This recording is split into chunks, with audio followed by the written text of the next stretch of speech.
His parents filed bankruptcy, and he's on one of their car loans. Do you know about depreciation on vehicles? Yeah, but I thought it happened later, not sooner. You borrowed $800. You have to pay back a total of $4,475. Debt is a wonderful thing.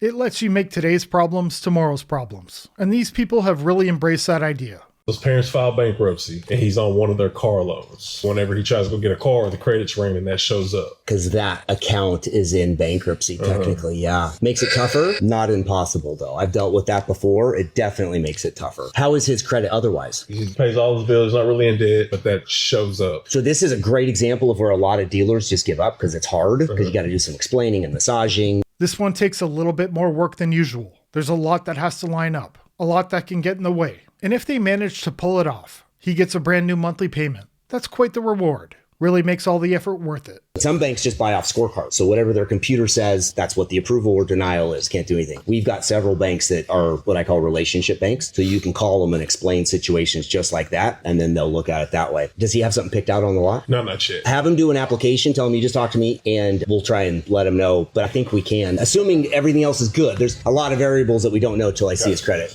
With his name tied to a car loan that's going through bankruptcy, it may not be the best time to go car shopping. His credit is probably taken enough of a hit already, so lenders aren't exactly going to be lining up for his business. Who knows, maybe what this situation needs is another car payment. That usually fixes everything. I was talking to Corey the other day a little bit about your situation, so I am familiar with it a little bit, but what's going on your end? It's a headache. And then I have a buddy of mine, his dad pretty much runs the Ford dealership, and he just pretty much says there's nothing I can do. Yeah, because a lot of banks, their internal systems are just like a scorecard, and it's all computer based. Once it triggers that there's a bankruptcy, even though it's not yours, it probably trips up a lot of banks. Hearing that from someone that works at a dealership would probably be a little bit discouraging, but he kept looking. Look hard enough and you'll find a way. That doesn't necessarily mean it'll be a good way. Sometimes we can make it work is where the real problem starts. But it's not impossible. I've seen it before. It's definitely something that takes a little bit more work, and that's kind of where we excel compared to some of these other dealers. Well, that's why I told my wife, I feel like if anybody could do something, it would definitely be y'all, because I watch your videos all the time, and I see some crazy stuff that people call about. Yeah, I appreciate that a bunch. I'm wanting a GMC 2500 silver. White is really my main colors that I want. That is a lot of faith to put in TikTok. But I guess if you've seen enough financial disasters get approved, you start believing anything is possible. This guy has basically become a dealership version of a last resort. If he can't make it work, you might actually have to listen to the first guy.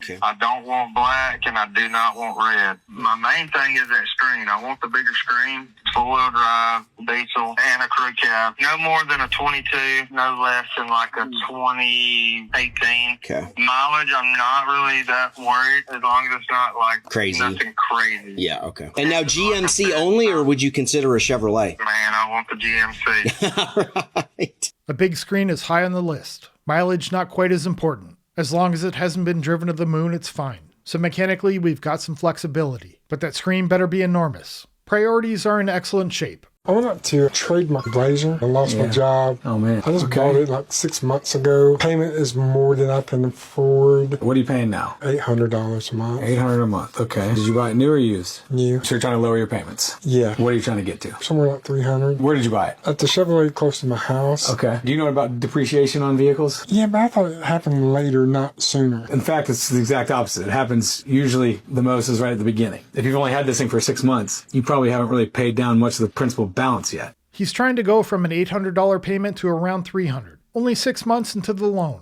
So that's a pretty ambitious little adjustment. He also thought depreciation was something that showed up later. Unfortunately, the car didn't get that memo. Cars are very efficient that way. They start losing value before you've even finished learning what all the buttons do. No. Okay. Not to mention that as soon as you drive it off the lot, it's worth considerably less. What year is it? 25. Oh, so it's not even a 26? No. So now we're about to be 2 model years older, and then it's definitely not a brand new vehicle anymore, and now it's a used vehicle. How many miles did you put on it? It's got about 20 now. Wow, 6 months. You drive a lot. Getting your payments lower at all is going to be very difficult without just some considerable cash down. How much money can you put down towards this thing? Well, you remember I lost my job. The cash I have, I got to keep. Yeah. And I put a lot of money down on this car, too. Did you trade something in? Yeah, it had what they call negative equity. That makes sense why your payments are $800 too. He says his last vehicle had what they call negative equity, so he's familiar with the concept. Maybe not familiar enough to avoid it, but familiar. That's progress.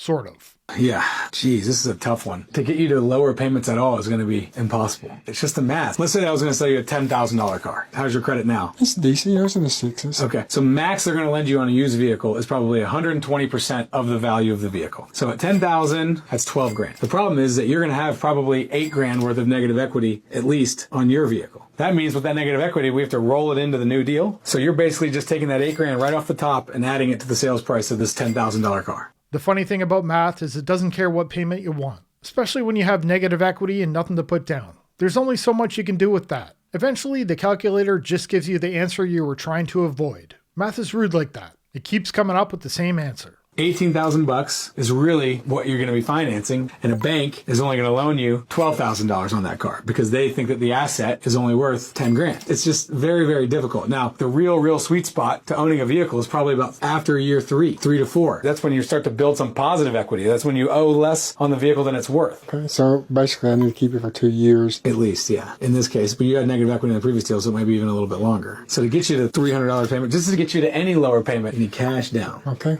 Getting the payment down to $300 is going to take some cash down. Small problem. He doesn't have a job. So coming up with a pile of extra money is going to be a little tricky. The math was already bad. Now the income has decided not to participate. Well, thank you for your time. Yeah. What are you going to do? You plan on keeping it? We'll have to, because Yeah. you got to have something to be able to find a job. I wish I had better news for you. Obviously, we're in the job of selling cars. I want to sell you a car. I also want to be protective of your budget, and we're trying to go the opposite way with a bunch of negative equity. I think you just got to keep on it. I would do everything you possibly can to try to pay down your loan, put as much money towards the principal balance of that loan. I know you're strapped for cash right now, but if you can throw an extra $100, $200 towards that payment every month, your principal value will come down, and it'll help you in the long run when you go to trade this thing in. Okay, I appreciate that. Yeah, absolutely, man. Thank you. Avoiding this kind of situation is actually pretty simple. If the car is paid off and it runs, keep driving it. No payment, no negative equity. You don't need every new feature they come up with. You just need it to start in the morning and stop at red lights. A paid off car is a lot more attractive when your paycheck disappears. You borrowed $800. You have to pay back a total of $4,475.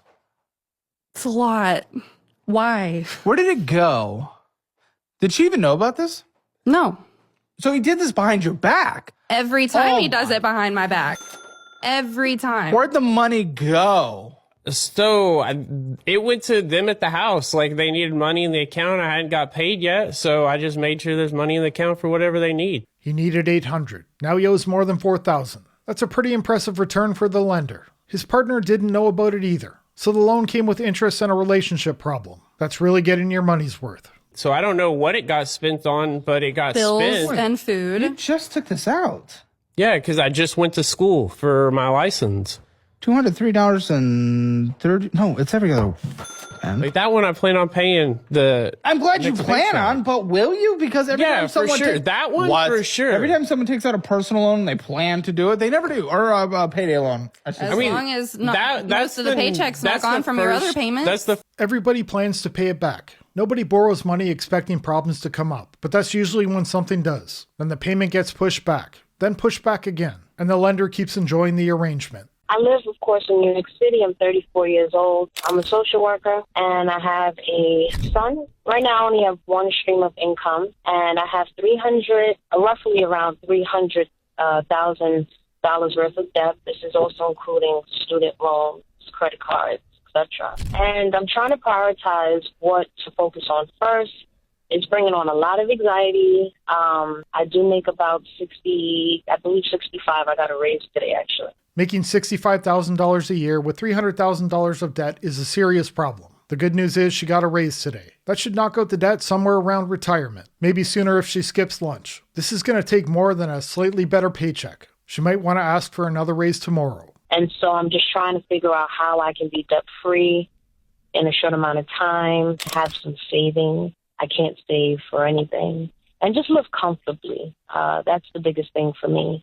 I did file for bankruptcy in 2018, and I was fine until I recently moved this year. And the credit card debt stacked up because of the move, and I had some medical issues. So, this year has been really tough, and now I'm struggling, kind of.